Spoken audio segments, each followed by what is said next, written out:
Bismillahirrahmanirrahim. Assalamualaikum warahmatullahi wabarakatuh. Waalaikumsalam warahmatullahi wabarakatuh. Alhamdulillah wassalatu wassalamu ala Rasulillah Muhammad ibn Abdullah wa ala alihi wa sahbihi mawala wa la hawla wa la quwwata illa billah. Ma ba'd. Jamaah rahmatullah subhanahu wa ta'ala, para pimpinan di sini yang hadir, tanpa mengurangi rasa hormat dan ta'zim saya kepada Bapak dan Ibu sekalian. Sedikit saja karena tadi infonya ketong cuma waktunya terbatas lah ya. Jadi kita tahu bahwa Ramadan ini merupakan bulan yang spesial dan jangan sampai ketika Allah Ta'ala sudah memberikan kesempatan kepada kita mudah-mudahan nanti berjumpa dengan bulan Ramadan, tapi ternyata kita tidak mampu untuk memaksimalkan keberadaan kita di dalam bulan tersebut. Dan kalau seandainya kita berbicara terkait dengan mengelola keuangan yang baik, yang bagus, yang seharusnya kita lakukan di dalam bulan Ramadan, itu sebenarnya babnya itu Ustadz Zul, ya. Nanti yang berbicara terkait dengan permasalahan ini panjang lebar insya Allah Ustadz Zul. Saya mungkin sedikit muqaddimah saja, setelah ini mungkin Ustadz Zul dan juga Ustadz Hatta. Beberapa waktu lalu saya ingin sedikit bercerita, ada salah seorang ibu-ibu tiba-tiba WhatsApp, Ustadz, kira-kira setelah nisfu Sya'ban ketuk masih bisa puasa sunnah kesing. Berarti pemahaman yang beredar di sebagian kalangan masyarakat adalah setelah nisfu Sya'ban tidak ada lagi yang namanya puasa sunnah. Ya, beberapa orang mungkin memiliki pemahaman seperti itu. Tapi kalau seandainya kita lihat, justru menjadi kebiasaan Nabi SAW, beliau malah memperbanyak puasa di dalam bulan Sya'ban, hampir 1 bulan kan. Tapi dari 1 bulan ini, di bulan Sya'ban ini terdapat 1 hari yang memang dilarang bagi kita untuk melaksanakan puasa. Bahkan kebanyakan para ulama menyampaikan bahwa puasa di hari tersebut itu diharamkan. Karena terdapat beberapa dalil, diantaranya adalah barang siapa yang berpuasa pada hari tersebut yang kita kenal dengan nama Yaumus Syak. Apa itu arti Yaumus Syak? Asyak artinya adalah keraguan. Di dalam surah Al-Baqarah misalnya, Allah Ta'ala berfirman, Alif Lam Mim, Dzalikal kitabu la raiba fi. Apa artinya la raiba fi? Maksud dari la raiba adalah la syakka, tidak terdapat sama sekali keraguan. Jadi dalam bulan Sya'ban terdapat sebuah hari yang kita kenal dengan istilah Yaumus Syak, hari keraguan. Dan pada hari tersebut diharamkan bagi umat Islam untuk melaksanakan puasa. Dan orang yang melaksanakan puasa di Yaumus Syak, kata Nabi SAW, faqad asa Abul Qasim. Dia telah melakukan kemaksiatan terhadap Abul Qasim, yaitu Nabi Muhammad SAW. Pertanyaannya, kenapa sampai mendapatkan ataupun melakukan kemaksiatan? Padahal dia melakukan puasa sunnah loh.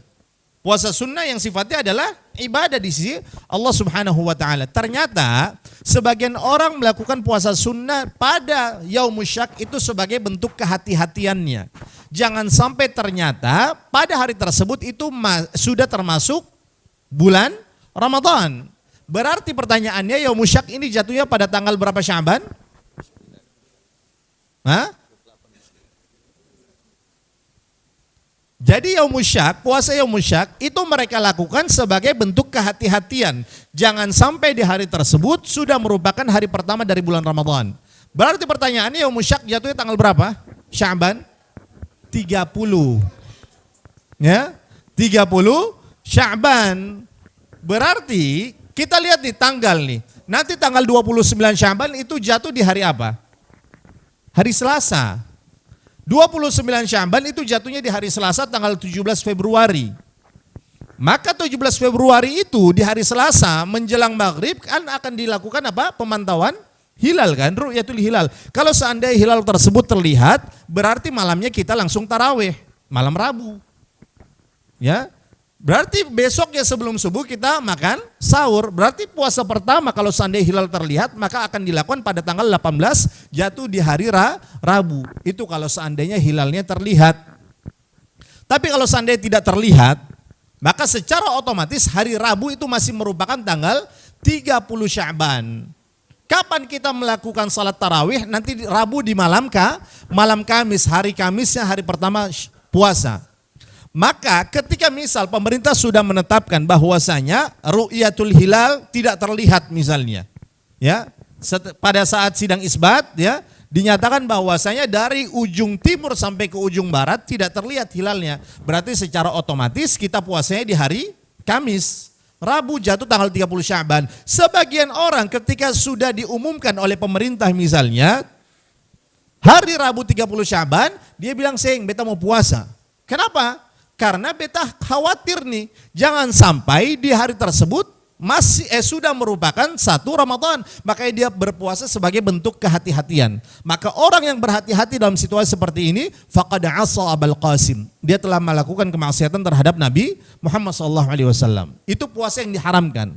Tapi ada beberapa orang, beberapa golongan yang diperbolehkan untuk melaksanakan puasa di Yaumul Syak. Siapa? Yaitu bagi mereka yang menjadi kebiasaannya melaksanakan puasa sunnah. Contoh misalnya kebiasaannya puasa sunnah apa? Senin dan Kamis. Ternyata 30 Sya'ban jatuh pada hari Senin misalnya, atau jatuh pada hari Kamis misalnya.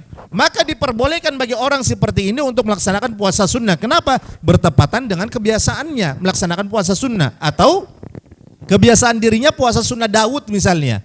Apa itu puasa sunnah Daud? Satu hari puasa, satu hari seng. Satu hari puasa, satu hari berbuka. Kan seperti itu. Ini sepanjang tahunnya tidak pernah sama sekali melaksanakan puasa sunnah, la Senin Kamis, wala ayyamul bid, wala puasa Daud. Tiba-tiba di tanggal 30 Sya'ban dia mau bilang beta mau puasa. Puasa apa tuang? Puasa Sulaiman. Maksud? Ya kan? Tidak pernah melaksanakan puasa sunnah selama ini, tiba-tiba sing ada angin, sing ada hujan, dia mau puasa pada tanggal 30 Sya'ban. Nah ini merupakan sebuah hal yang dilarang. Ahlan wa sahlan Ustaz Hatta. Masya Allah, ini antua sibuk memang ini, Masya Allah. Jadi, jamaah rahmat Allah, dan keberadaan kita dalam bulan Ramadan seharusnya kita maksimalkan untuk diisi dengan berbagai macam aktivitas ibadah. Dan di antara terbaik yang sangat dianjurkan yaitu apa? Ya ini, kita hadirkan ustadz pakarnya ini. Itu di antara amalan ibadah yang seharusnya kita maksimalkan keberadaannya ketika kita berada di dalam bulan Ramadan. Kenapa? Kalau seandainya di bulan Ramadan saya ketemu kawaja, ya Allah, memang kawaja sampai akar-akar sudah itu kawaja. Ya, sing kawaja Ustaz, skakar sah. Sama saja. Ramadan kawaja, Ramadan skakar. Ya? Orang Batu Merah bilang apa? La ilaha illallah. Tahu salah sah. Ya, itu tuh. Orang kawaja begitu tuh. Ramadan saya dia kawaja, apalagi bulan-bulan lain gitu loh. Maka nanti bagaimana tata cara pengelolaannya, ya disalurkan melalui lembaga mana? Tentunya ada Yakesma di sini, ya Yakesma lah. Ya kan? Sudah ada itu di situ. Sudah ada amplop misalnya. Nanti bagaimana mengelolanya? Intinya Nabi SAW beliau sangat dermawan sekali. Wabil khusus di dalam bulan Ramadan, kedermawanan yang dimiliki oleh beliau ya itu melebihi apa? Hembusan angin. Di sana butuh bantuan langsung keluarkan, di sini butuh bantuan langsung dikeluarkan oleh Nabi. Maka oleh dari itu jangan sampai ketika masuk bulan Ramadan tapi ternyata katong sing peduli sama sekali dengan orang-orang yang berada di sekeliling kita. Ingat, di antara hikmah kenapa Allah Ta'ala wajibkan kepada kita untuk berpuasa dalam bulan Ramadan adalah agar kita peduli terhadap lingkungan sekitar. Katong lapar cuma dari subuh sampai maghrib. Sedangkan saudara kita, ya kan, satu hari dong sing makan, 2 hari sing makan, berhari-hari, bahkan mungkin ada yang 1 minggu untuk makan saya susah. Sedangkan kita semuanya terbuang-buang, apalagi hari pertama nanti ketika berbuka, semua menu ada, makan sampai bodoh-bodoh itu. Ya kan, makan sampai nau-nau, mau sholat tarawih sih bisa karena terlalu kenyang dengan berbagai macam makanan yang kita santap. Itu mungkin sedikit mukaddimah dari saya. Berikutnya mungkin saya kembalikan kepada Bang Fadli. Assalamualaikum warahmatullahi wabarakatuh. Waalaikumsalam warahmatullahi wabarakatuh. Jadi Bapak Ibu jamaah sekalian, apa yang sudah disampaikan oleh Ustaz Husain sebagai pembuka kita di tarawih Ramadan kita, ada sedikit banyak bagaimana kita mengelola keuangan kita selama bulan Ramadan. Betul yang disampaikan beliau, yang saya sampaikan juga tadi, jangan jadikan awal bulan puasa sebagai awal kita berlomba-lomba beli makanan buka. Sementara tetangga di sebelah rumah kasihan mau buka puasa pikiran. Terkadang kita tidak sadar bahwa orang di samping kita tuh, mohon maaf, kita kadang bantu yang jauh dari kita, tapi kita tidak pernah sadar di samping rumah. Kadang dia cium bau asida, sio ketong ada makan asida dong di sebelah mau makan asida susah minta ampun. Pikiran mau beli asida, kalau beli asida berarti yang lain sing dapat makan. Beli asida berarti sabantar sing sahur. Jadi Bapak Ibu jamaah, tadi sudah dibuka oleh Ustadz bagaimana kita sebenarnya mengelola keuangan. Dan Ustadz Sul akan menyampaikan sedikit seperti apa sih sebenarnya lembaga penyalur zakat yang baik Dan kenapa sih sebenarnya kita harus menyalurkan zakat, infak dan sedekah itu melalui lembaga? Padahal selama ini, mohon maaf, kita mungkin sudah kenal dengan yang namanya amil zakat di masjid. Tapi amil zakat itu kan hanya sekadar melakukan zakat dan infak dan sedekah kita pada saat bulan Ramadan. Tapi setelah Ramadan, bagaimana kita selanjutnya? Walaupun memang ada juga lembaga-lembaga yang sedikit banyak tanda kutip setelah mengumpulkan zakat, infak dan sedekah kita, mungkin ada yang sedikit bermasalah. Makanya Ustadz Zul selaku Ketua Lasya Kesma Provinsi Maluku akan menjelaskan sedikit seperti apa sih lembaga yang wajib atau yang pantas untuk kita gunakan dalam menyalurkan zakat, infak dan sedekah kita. Pada Ustadz, silakan. Assalamualaikum warahmatullahi wabarakatuh. Jamaah sekalian, alhamdulillah hari ini kita bisa berjumpa. Insyaallah Ramadan ini kalau Muhammadiyah, ini di sini ada lengkap. Ustaz Hatta pakai celana, beliau mewakili representasi dari Muhammadiyah. Saya pakai sarung, berarti saya merepresentasi dari NU. Nah, beliau ini gerakan selain NU dan Muhammadiyah.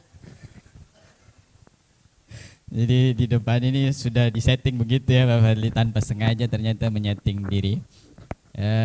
Alhamdulillah Muhammadiyah sudah keluarkan jadwalnya secara resmi insyaallah tanggal 18. Artinya sidang isbat kita mungkin di tanggal 17. Di tanggal 17 insyaallah. Puasa kita bisa jadi 18, bisa jadi 19 insyaallah. Ya, jadi kalau ada yang 20 itu sudah terlambat 1 hari. Terlambat 2 hari kalau untuk menurut Muhammadiyah ya. Jemaah sekalian, hari ini memang kita agak sedikit berbeda pembahasannya dengan sebelum-sebelumnya, bahwa bagaimana sebenarnya uang ini, sesuatu yang penting ini yang selalu kita pelajari dan dia hidup dalam keseharian kita, dikelola dalam bulan Ramadan. Tentu kita semua sudah paham dan sepakat bahwa Ramadan ini adalah momen di mana kita harus banyak-banyak berpikir untuk berbagi, karena dia disebut dengan Syahrun Atta, di mana kita harus memberi. Bulan di mana kita saling berbagi. Lantas teknis dan secara prakteknya bagaimana sih? Ini ibu-ibu biasanya agak sedikit perlu begitu. Perlu karena manajemen keuangan di rumah biasanya ibu-ibu mau beli sayur atau bagaimana gitu. Nah, boleh kita merujuk pada bagaimana perilaku sahabat Rasul sallallahu alaihi wasallam seperti sahabat Rasul sallallahu alaihi wasallam yang begitu sangat hebat untuk mengelola keuangannya. Beliau membagi uang itu berdasarkan kebutuhannya di sepertiga. Dibagi sepertiga berdasarkan kebutuhan. Sepertiga pertama beliau akan bagi untuk kebutuhan primer. Jadi untuk makan, untuk minum, untuk pendidikan dan seterusnya itu dibagi dari sepertiga yang pertama. Sepertiga berikutnya jamaah sekalian, ibu-ibu ya, sepertiga berikutnya itu beliau karena investor, beliau akan investasikan sepertiganya. Jadi itu mungkin dijadikan modal, kemudian ada yang kemudian disimpan, sepertiganya. Sepertiga berikutnya beliau akan kemudian bagikan, jadi sedekahkan atau zakatkan atau infakkan, itu dari sepertiga yang terakhir. Jadi uang untuk sahabat Rasul sallallahu alaihi wasallam itu dibagi menjadi sepertiga. Sepertiga untuk dikonsumsi secara primer, kebutuhan primernya. Sepertiga untuk diinvestasikan, sepertiga lagi untuk dibagikan. Nah, pertanyaannya kan di Ramadan bulan di mana kita berbagi. Apakah zaman dulu itu ada lembaga zakat? Ini kan ya yang perlu kita pahami. Atau ada enggak pengelola zakat yang representatif di zaman dahulu itu? Zaman dahulu memang Rasul sallallahu alaihi wasallam mengangkat amil-amilnya secara mandiri. Amil-amil Rasul sallallahu alaihi wasallam diangkat secara mandiri. Misalnya Mu'adz bin Jabal dikirim ke Yaman untuk mengelola dana keumatan, dana umat, ya baik itu zakatnya maupun yang lainnya. Dan sahabat yang lain juga dikirim oleh Rasul sallallahu alaihi wasallam untuk kemudian mengelola dana keumatan. Lalu kalau di zaman dahulu itu sudah ada pribadi-pribadi yang mengelola dana keumatan ini, itu menandakan satu silsilah sejarah panjang bahwa memang yang disebut dengan dana keumatan atau dana yang sifatnya kebutuhan umat yang secara berkesinambungan, maka dia dikelola secara profesional di satu institusi atau di satu orang pada saat itu yang melabelkan sebagai sebuah institusi. Maka teman-teman jamaah sekalian yang dimuliakan Allah Subhanahu wa taala, kenapa pula ya kita harus berada pada peristiwa itu yang penting. Sekarang ini kan banyak orang yang kemudian meragukan, ya kan, kemudian bertanya-tanya, ini kita punya dana ini sampai enggak ke orang yang butuh gitu kan. Tiba-tiba banyak sekali kecurigaan, ya kan. Nah, tentu bagi kita orang yang berkecukupan dan kemudian diberikan Allah Subhanahu wa taala kemudahan untuk memberi, saya rasa berakhir kewajiban kita itu di saat kita memberikan bantuan. Jadi jangan la tubtilu shadaqatikum bil manni wal adza. Jangan anulir lagi pahalanya. Jangan kemudian batalkan lagi sedekah kita, pemberian kita, bantuan kita itu dengan manni wal adza. Sebut-sebut lalu hina-hina lagi. So sebut lagi, hina kembali lagi, ya kan? Jadi tidak sudah berakhir di situ. Ketika kita sudah berikan, maka berakhir pula kewajiban kita beribadah dengan harta kita. Meskipun nanti yang akan menjadi penanggung jawab daripada itu semua adalah para amilin, para lembaga itu sendiri. Jika dia tidak amanah, maka dia bukan hanya bertanggung jawab kepada orang yang berzakat atau yang berdonasi, tapi di hadapannya Allah Subhanahu wa taala. Jadi di bab ini saya rasa kita harus lebih lega ketika kita memberikan la tubtilu shadaqatikum bil manni wal adza. Itu yang pertama. Ketika yang kemudian berikutnya, Bapak Ibu jamaah sekalian, kenapa biasanya kita lebih baik, mungkin lebih memilih kepada sesuatu yang sudah diinstitusikan? Karena itu akan menjaga marwah orang yang kita berikan. Akan sangat berbeda sensenya ketika kita berikan langsung ke orang. Intervensi kita setelah memberikan atau perasaan dia ketika menerima itu akan sangat berbeda. Ketika kita misalnya berikan kepada tetangga kita yang kita tahu itu dia membutuhkan, maka akan terjadi apa? Terjadi sebuah peristiwa, perasaan bahwa kita telah memberikannya, sehingga akan mungkin saja bisa jadi perasaan kita lebih berada di atas dia, dan dia tadinya akan sangat sungkan kepada kita dalam banyak hal.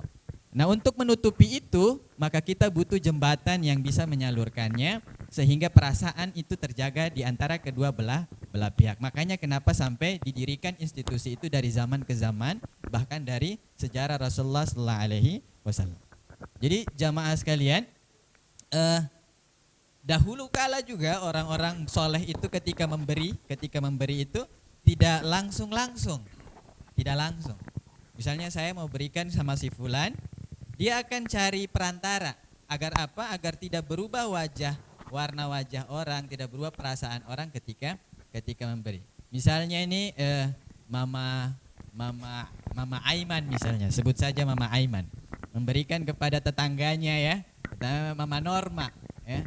Suatu hari dong ketemu di tukang jual sayur nih, Ih Mama Norma, kemarin betapung barang sudah terima ke belum? Itu ada orang lain di situ, maka akan merubah perasaan dia.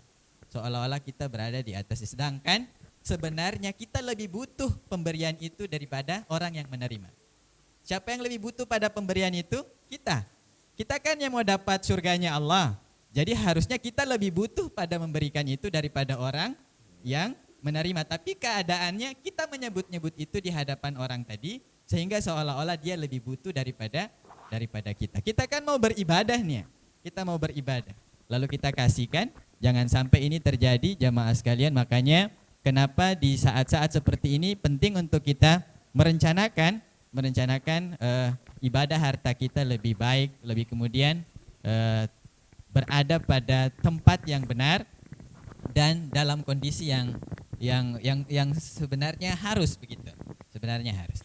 Jadi saya rasa itu Pak Fadli untuk mengawali kenapa kita berada atau kenapa kita mengkampanyekan zakat ini, dana keumatan ini, agar semuanya kita bisa lebih paham Saya rasa kalau untuk hitungan zakatnya itu sudah kita kampanyekan bertahun-tahun. Sampai Pak Rahman ini sudah hafal banget itu sebagai seorang jamaah begitu, paham betul berapa persentase. Beliau sangat paham. Pak Fadli ini sudah dikampanyekan berulang-ulang. Nah, cuman kali ini kita pengen kita semua lebih aware, lebih tahu dan lebih bisa kemudian mengambil keputusan yang lebih benar, terutama di ibu-ibu ya, jangan sampai merugi ya kan. Ibu-ibu jangan sampai merugi di bulan Ramadan, tidak dapat keberkahannya melalui ibadah harta kita, karena tadi lihat saja sampah-sampah kita ya, sampah rumah tangga kita kalau Ramadan tuh di belakang dapur tuh akan sangat banyak dibandingkan sampah-sampah rumah tangga ketika kita di luar Ramadan. Artinya apa? Tingkat konsumsi kita, saya khawatir kalau bahasa tadi inflasi disebabkan karena tingkat konsumsi umat Islam terlalu banyak ya. Ini Pak Fadli ini mengundang jadi ya mudah-mudahan kita bisa lebih bijaksana dan kemudian bisa menentukan langkah kita selanjutnya. Terima kasih. Baik Ustadz. Jadi Bapak Ibu jamaah sekalian, kalau apa yang disampaikan Ustadz sebenarnya intinya bagaimana sih kita menyalurkan apa yang kita punya, kelebihan yang kita punya. Saya ingat teringat apa yang tadi disampaikan oleh Ustadz bahwa kalau kita memberikan usahakan jangan sampai ada orang yang tahu. Karena memang agama juga sudah memberikan. Kalau kita berikan dengan tangan kanan, usahakan tangan kiri jangan tahu. Itu persoalannya. Jadi yang disampaikan oleh Ustadz, kalau kita kasih ke tetangga jangan sampai malah dia tersinggung dengan apa yang kita berikan. Makanya dengan lembaga-lembaga yang sudah ada, mungkin kita bisa menyalurkan semuanya dengan segala lebih baik.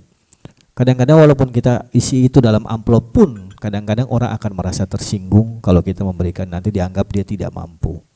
Selain itu, ada hal lain juga. Sebenarnya dengan kita menyalurkan, terutama buat kita yang sudah bekerja tapi belum menikah, ada hal yang saya juga mungkin harus garis bawahi Ustadz ya. Kadang-kadang kita lupa, mohon maaf, ada yang sudah kerja kerja lebih dari setahun 2 tahun, punya penghasilan sendiri, ketika fitrah keluarkan masih ikut bapak sama mamanya. Ada kan kejadian kayak begitu kan? Bapak sama mamanya, Pak beta pun fitrah bapak kasih keluar ya Allah, padahal dia penggaji sudah ada sendiri. Malah gaji lebih besar daripada bapak dan mama punya, tapi dia yang materialnya sendiri. Pak sebentar malam beta pun zakat dengan fitrah kasih keluar padahal sudah bisa sendiri. Ustadz, mohon maaf sebelum kita lanjut, fitrah itu sebenarnya dibayarkan oleh orang yang usia berapa sebenarnya? Batasnya dibayarkan oleh orang tuanya. Mohon maaf, kita belajar ini supaya kita paham. Jangan sampai kita sudah kerja, malam lebaran, malam takbiran, kita lagi di mall, orang tua yang pusing keluarkan zakat fitrahnya kita, padahal kita yang sudah punya duit sendiri. Maaf Ustadz, kalau aturan agama umur berapa? Sebelum umur ya, fungsi zakat fitrah itu dulu. Zakat fitrah itu dia pelengkap dari puasa kita. Jika misalnya puasa kita ini kan misalnya kita berwudu ya, tidak sengaja ditelan satu gen tidak sengaja gitu ya. Banyak yang alpa-alpanya, bisa jadi kita matanya belum terkendali, tangannya belum bisa seirama dengan puasanya, atau hal-hal negatif lain yang kita bilang lewat mulut kita, yang itu mengurangi sebenarnya nilai puasa kita. Maka fitrah itu sebenarnya dia salah satu fungsinya sebagai pelengkap dari semua puasa kita. Nah sekarang pertanyaannya, kalau mau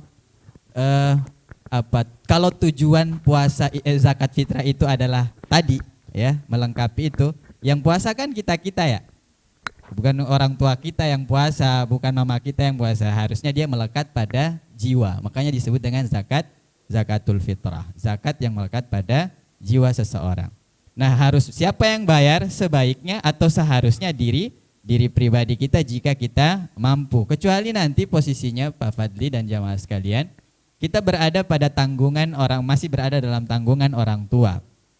Masih berada dalam tanggungan orang tua, kayak anak-anak kita yang belum balik, ya kan? Siapa yang mengeluarkan zakat fitrahnya? Ya orang tuanya.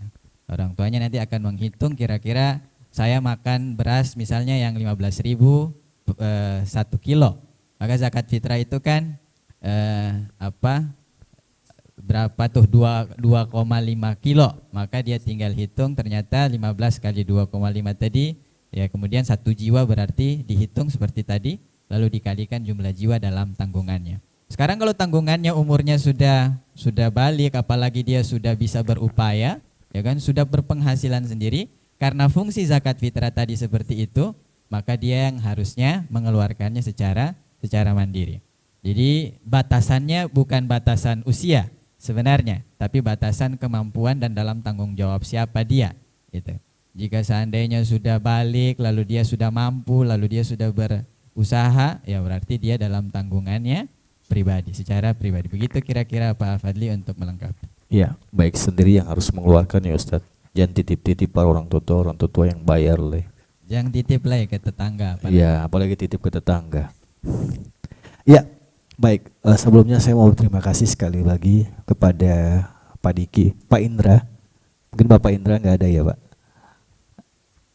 Pak Indra sebagai pejabat pengganti Pak Latif sementara di BI Ambon, juga Pak Diki, teman-teman Bank Indonesia yang lain, Bapak Ibu pejabat perbankan yang sudah hadir di saat ini, Ibu jamaah semuanya, dan juga ibu-ibu dari Iwabah, khusus untuk Pak Diki.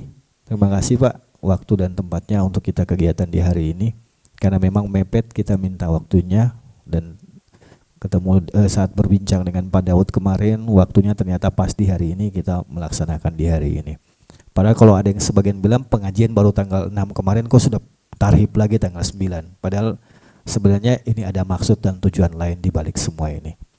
Ya, kalau tadi sudah bicara tentang zakat, seperti apa sih pengelolaan keuangan selama Ramadan dengan zakat, infak, sedekah, terus lembaga-lembaga seperti apa yang bisa dijadikan sebagai dasar kita untuk mengeluarkan zakatnya kita.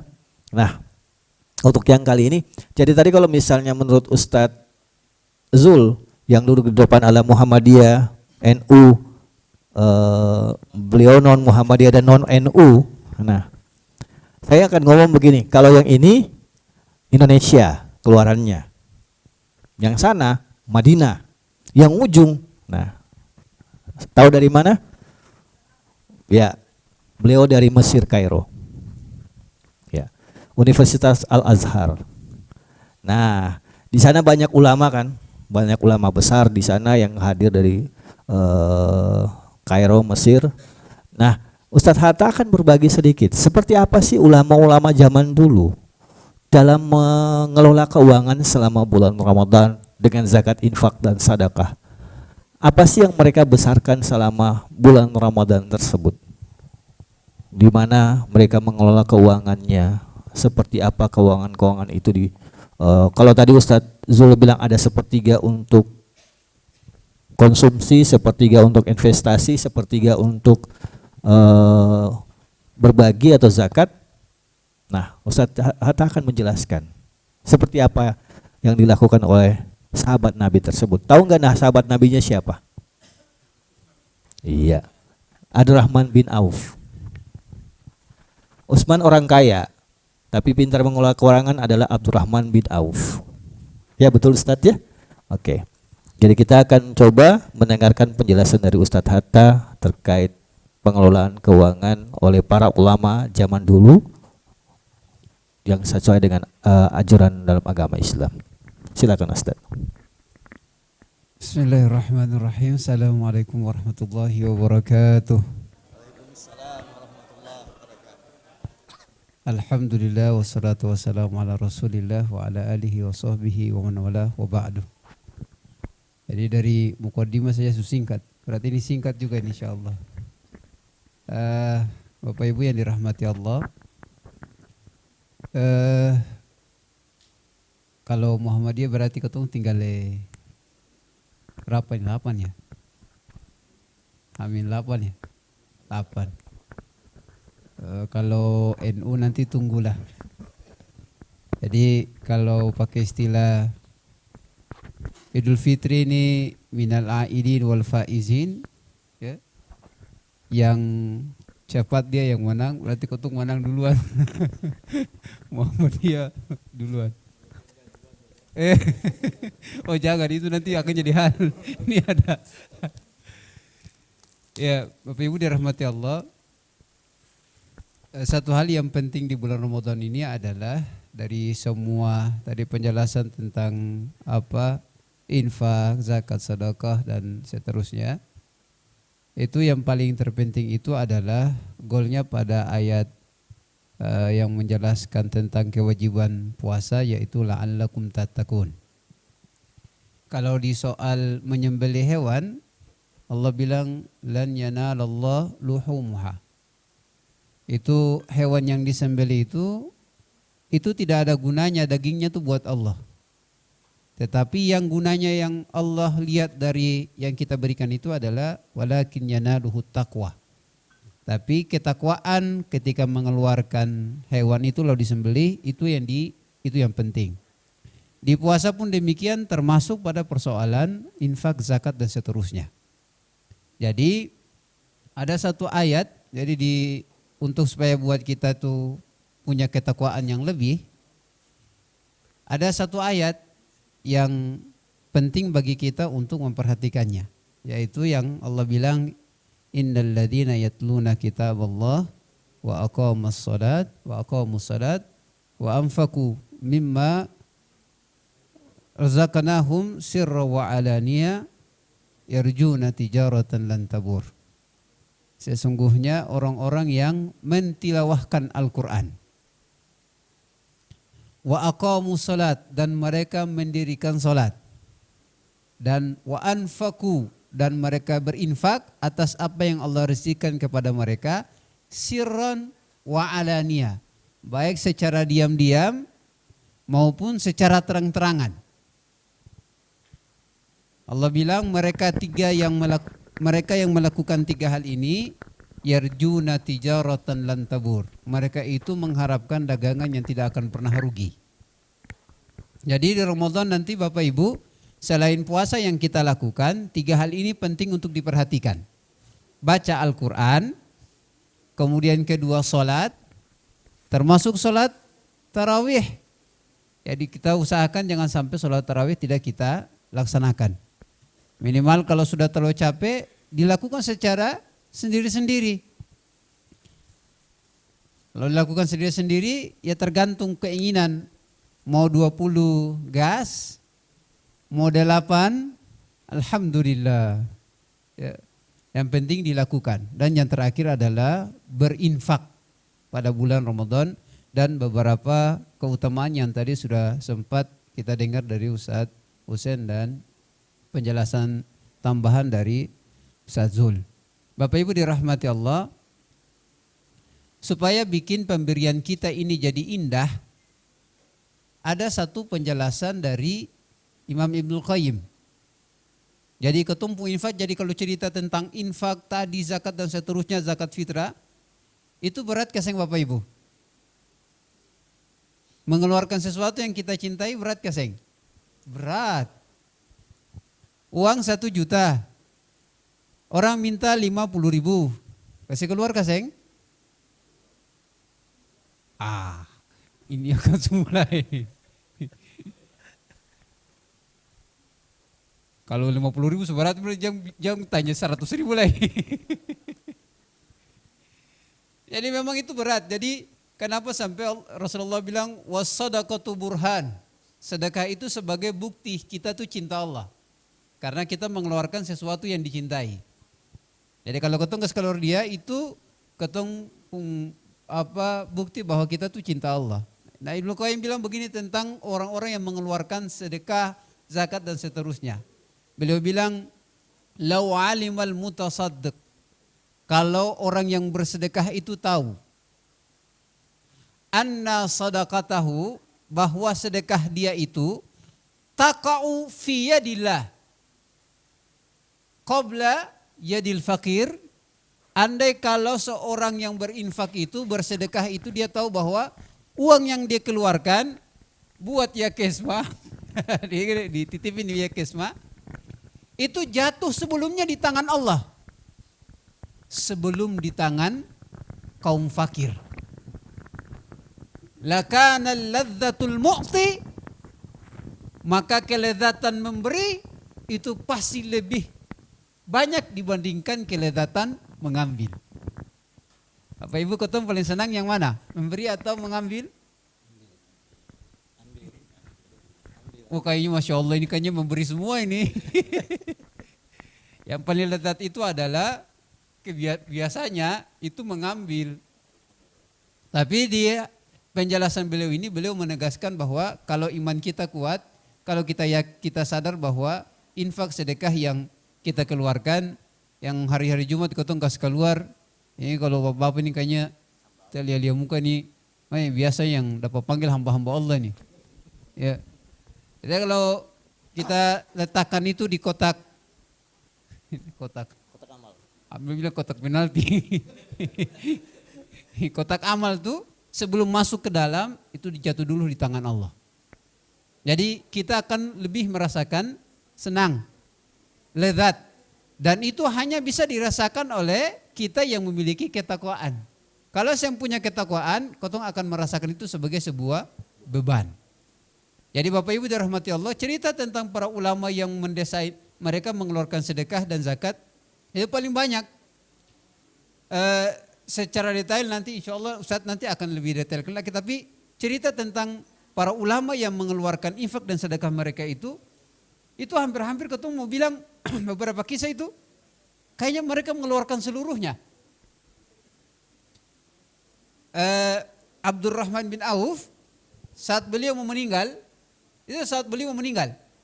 beliau bilang sama Rasulullah, ya Rasul beta mau infakkan setengah dari hartaku. Rasulullah bilang terlalu banyak.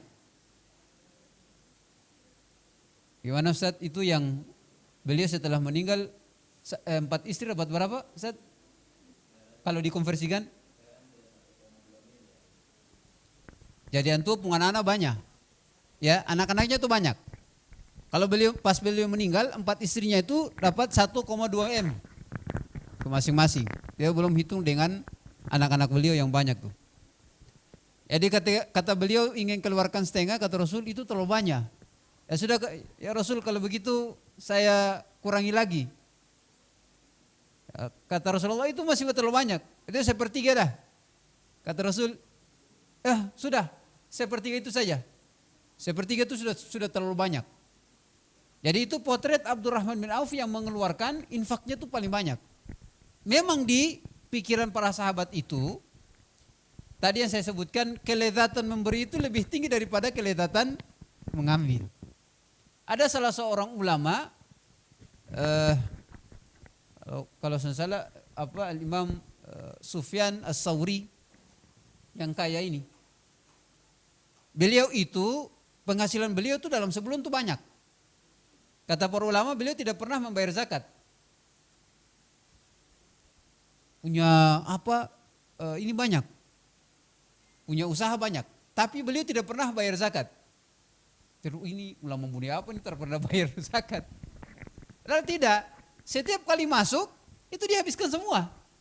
Jadi harta itu belum sampai setahun belum sampai nisab. Karena memang sudah habis semua keluar. Ya saya tidak bilang Bapak Ibu mesti kasih keluar kayak mau begitu. Saya kira tadi yang sudah dijelaskan Ustaz Zul tadi itu sudah tepat sekali. Ya, kriterianya di dalam ayat Al-Quran, ya, wala tabsut kullal basti. Jangan lempar keluarkan semuanya. Nanti kita sendiri yang ngurut ini kan terlanjur kasih keluar. Tapi jangan juga sampai terlalu kikir, ya. Dan dalam kitab Minhajul Qasidin kata pengarang kitabnya, kata beliau, dari mana kotong tahu bahwa kotong itu berada di area yang proporsional? Itu kata beliau, kalau kita merasakan mengeluarkan uang terlalu banyak, kalau rasa kas keluar uang banyak itu berarti kotong boros. Tapi kalau sudah rasa pegang uang sadap itu berarti kita kikir. Nah dari keadaan itu kata beliau kalau uang terlalu banyak keluar tahan akang. Kalau mulai rasa uang sadap di hati kas keluarakan. Sehingga ketemu keadaan dalam keadaan normal. Jadi Bapak Ibu dirahmati Allah, kita berharap satu poin ketika kita mengeluarkan zakat, infak dan seterusnya itu, dia mesti menambahkan ketakwaan kita.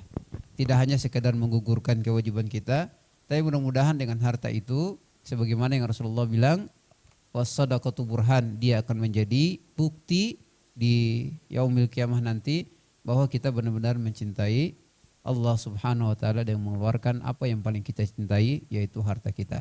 Saya kira demikian, wallahu a'lam bishawab. Ya. Baik Ustaz, terima kasih.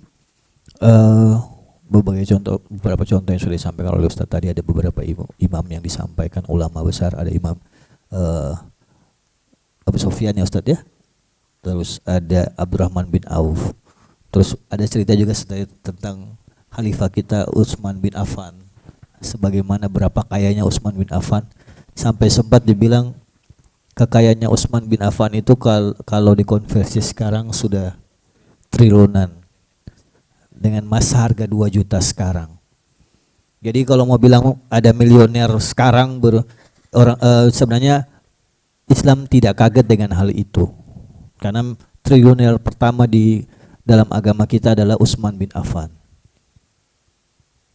Kekayaannya tuh kalau dikonversi, ya itu tadi dibilang Ustadz Zul, sudah triliunan saat ini. Tapi apa yang terjadi ketika beliau meninggal pun tidak ada yang beliau bawa. Bahkan Nabi kita kalau mau dibilang adalah triliuner sebenarnya, tapi setiap beliau dapatkan apapun tidak pernah beliau pakai sendiri, selalu dibagi. Beliau cuma ambil 1/3 ya Ustadz, dari apa yang pada jatahnya 1/5. Bayangkan 1/5. Padahal dia kalau pulang, misalnya pulang dari penghasilan pembagian hasil rampasan perang ya, jatahnya Rasulullah itu cukup besar. Mungkin kalau beliau seandainya kumpul saat ini, mungkin umat Islam di seluruh dunia masih bisa menikmati ya. Tapi beliau langsung berbagi dengan apa yang beliau punya. Itu artinya bahwa yang kita punya saat ini, dia akan datang, tapi pada saatnya dia akan hilang. Cuman hilangnya dengan cara seperti apa, itu kembali kepada kita semuanya. Apalagi yang dibilang Ustadz Hatta terakhir, bukan hanya salat, puasa, dan juga tilawah Quran, tapi bagaimana kita berbagi di bulan Ramadan. Ini kembali kepada Bapak Ibu jamaah sekalian. Seperti apa sih akan mengelola keuangan kita sendiri di bulan Ramadan. Kita masih punya waktu, kurang lebih 7 sampai, masih bisa kultum sekali lagi. Tapi kita akan bagi waktu ini dengan jamaah. Mungkin ada yang ingin bertanya seputar apapun yang ingin ditanyakan dalam tarhib kita ini, entah itu yang tadi disampaikan Ustadz atau ada hal-hal lain, silahkan diberikan waktu untuk bertanya. Mari Bapak Ibu jamaah yang ingin bertanya silahkan.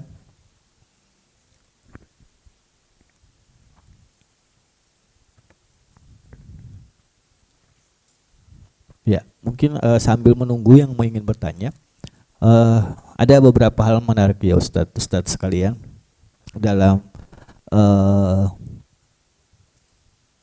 kadang-kadang menyalurkan infak dan sedekah. Ada yang sering bilang sebenarnya berinfak dan bersedekahlah kepada keluarga sendiri ya. Ya Ustadz ya. Lebih afdal kepada keluarga sendiri dibandingkan kita berbagi dengan orang lain. Namun ada kalanya ada orang yang lebih bangga berbagi dengan orang lain pada saat mungkin keluarganya itu sementara bermasalah. Mungkin butuh pertolongan karena satu dan lain hal, kita lebih memilih membantu orang lain dibandingkan keluarga sendiri. Apalagi kalau pernah punya konflik di antar keluarga, itu semakin jauh lah kita untuk menolong keluarga sendiri. Nah, bagaimana sendiri Ustadz hukumnya ya, kita berbagi dengan orang lain tapi keluarga kita sendiri kita tidak membantu. Silakan Ustadz. Ini kayaknya tiga-tiganya punya.